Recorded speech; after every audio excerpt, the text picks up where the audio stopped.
नमस्कार मंडळी. आपण आज बनवणार आहोत घरच्या घरी मऊ आणि लुसलुशीत असा ढोकळा. बघूया आपण कसा बनवायचा. घरी म्हटलं की काहीतरी जुगाड करायला लागते. घरच्या घरी बनवायचं म्हटलं की एक मोठं पातेलं घ्यायचं आणि तसं ठेवायचं पाणीही.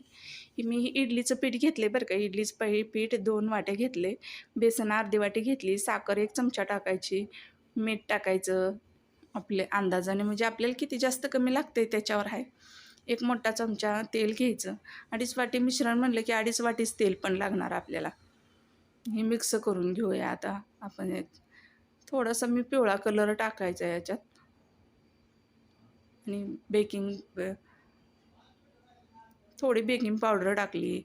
परत थोडं सॅट्रिक ॲसिड टाकलं आणि थोडंसं आपला खायचा सोडा टाकला आहे.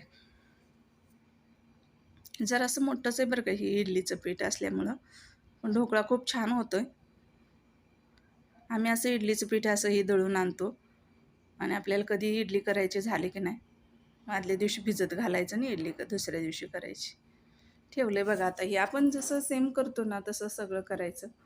आपलं ही झालं आहे आता. असंही इडलीचं पीठ कसं बनवायचं, काय काय टाकायचं, हे पण मी व्हिडिओ पहिल्या टाकलेला आहे. आता त्याला आपण ढोकळ्याला फोडणी टाकून घेऊया.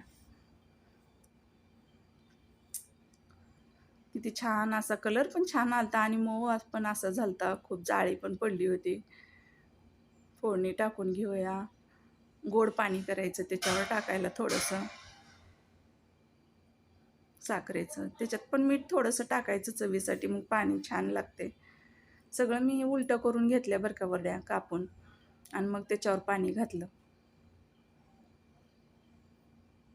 किती छान वड्या पडल्यात आणि फुगलाय पण छान असा. अगदी हॉटेलसारखा झालाय बरं का. पाणी तर घातल्यानंतर ना लगेच असं विरघळल्यासारखा मऊ लगेच इतका झालता की नाही, असं तुकडे व्हायला लागले त्याचे.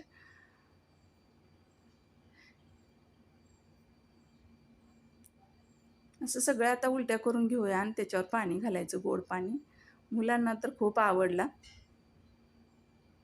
ही रेसिपी तुम्हाला आवडली असली तर लाईक करा, सबस्क्राईब करा. थँक्यू.